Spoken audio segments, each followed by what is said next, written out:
Now, in economic reasons,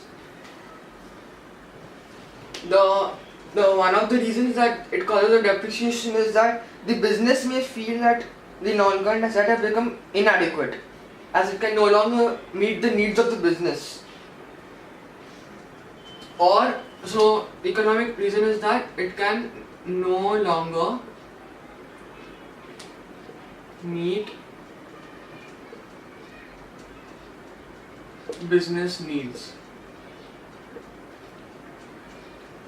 And another reason for that is that because new and as you know, new types of machineries and assets keep on coming every year with the new technology that the world is going through. So because of that, as new machineries are available, more efficient assets, because of that the older ones have become obsolete. So that causes the depreciation of the old asset. So new and efficient assets available. Now this does not include land, obviously, because land is not something which can be new and efficient, it is same all around. Okay? Now the third cause of depreciation is passage of time.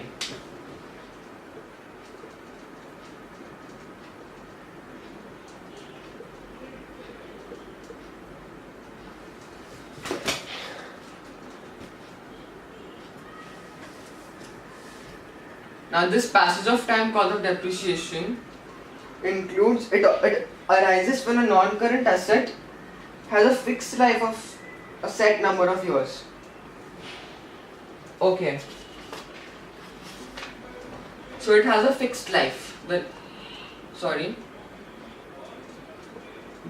non-current asset has a fixed life. For example, if you have taken a lease means that it's basically type of rent which you have taken, okay, from other people or other businesses of non-current assets. So when you take a lease, it has a fixed life because you know you're going to use this for this many number of years, but still it has to decrease. So because of that also the non-current asset depreciates. So the fourth and the last type of depreciation is a depletion. Sorry about that. Yeah, the fourth and the last type of depreciation is depletion.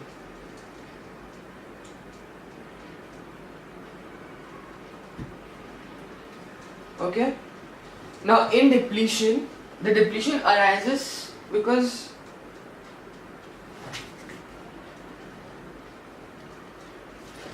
so if a business is in the dealing of wells or mines basically, so if the gold is taken from the gold mines, then its value depreciates. So the more you use, the more the value depreciates.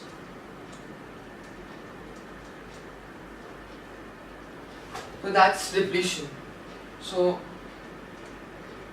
more is used from non-current asset, higher depreciation. That's the type of thing.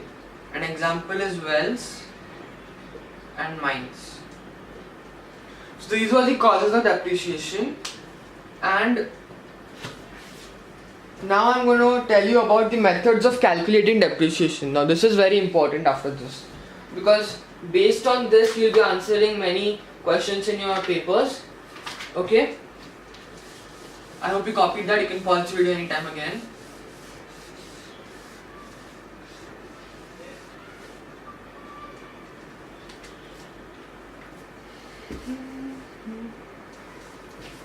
Okay? So I'm going to tell you the methods of calculating depreciation. So there are three types of methods to calculate depreciation. The first one is a straight line method.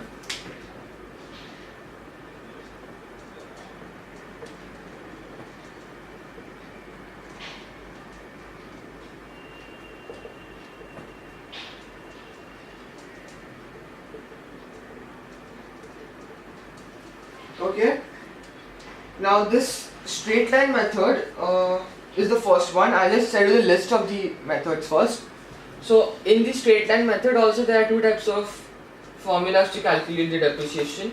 The second method is the reducing balance depreciation, and it is the most commonly used, at least I think so. And after that, finally there's a revaluation method of depreciation. I'll explain each and every one of them to you, and with the formulas also and examples. So please pay attention.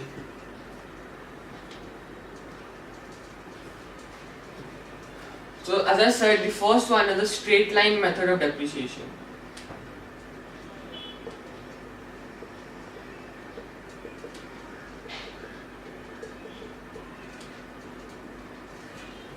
This straight line method of depreciation has a few formulas, but let me tell you the theoretical part of it. It is also known as fixed installment method.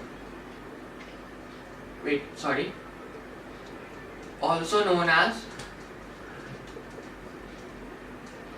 fixed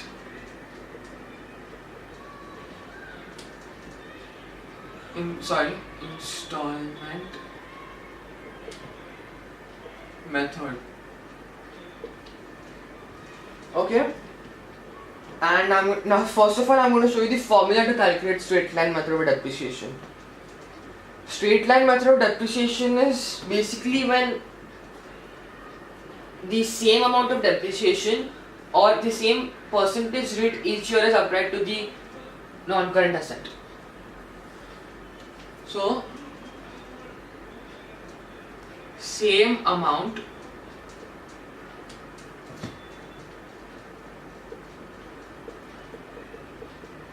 of depreciation or same percentage rate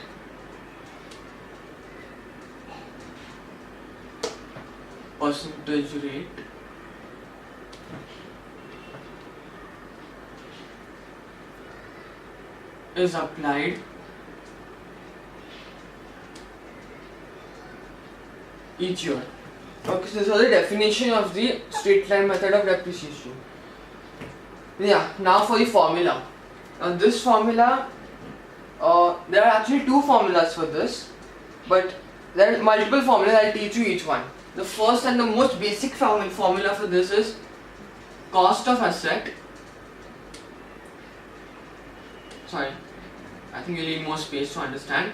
So cost of asset divided by, this is the divided by sign, upon number of expected years of use.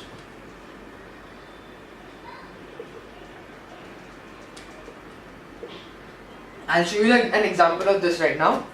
So for example, you have purchased a machinery for $25,000.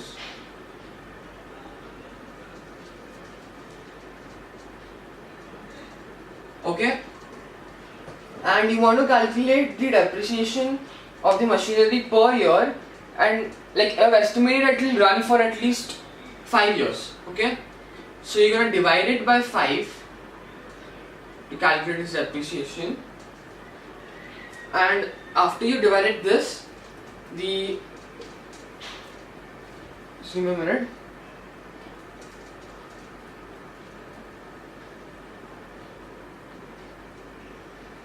Yeah, so after you divide by 5, the answer is $5,000.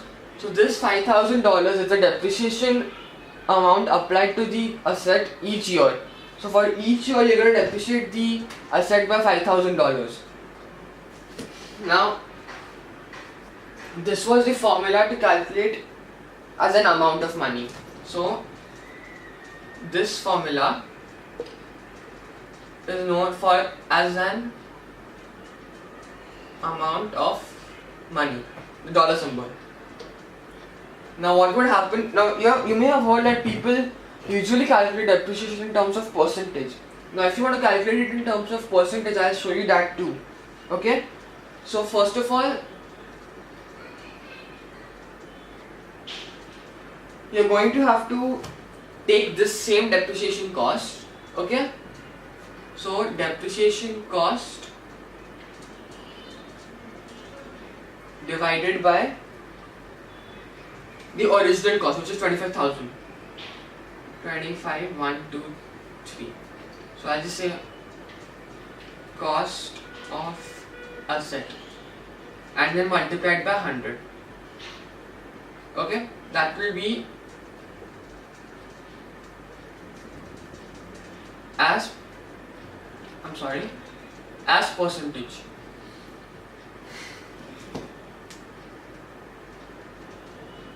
Now I'm going to show you with the example how I did this. So this was the depreciation cost, okay? So that depreciation cost is written over here upon the $25,000, which is the cost of the asset, multiplied by 100 to give us the answer in terms of percentage. So after you have done that, the answer to that is going to be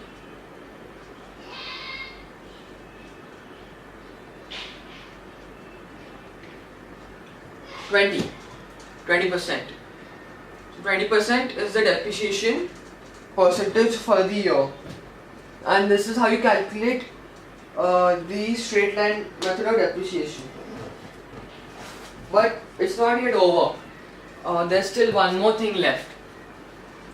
I hope you have copied this. I'm going to erase it now.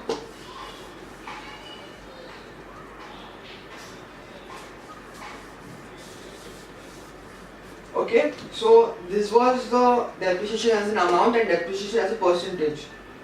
Now there's another new term known as residual value. Okay, so the residual value